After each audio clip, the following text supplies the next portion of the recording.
ఎవరైతే గుండె పగిలిపోయి ఉన్నారో, గుండె చెదిరిపోయి ఉన్నారో, బాధతో వేదనతో ఉన్నారో అట్టి వారికి దగ్గరగా వెళ్లి వారి జీవితాల్లో కార్యాలు జరిగిస్తానంటున్నాడు.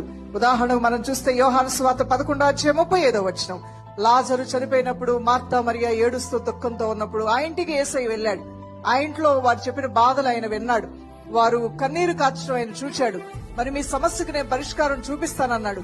సమాధి చేయబడినటువంటి లాజరు యొక్క శవాన్ని, లాజరు బయటికి రా అనగానే జీవము లేనటువంటి శవంలోనికి జీవం వచ్చింది.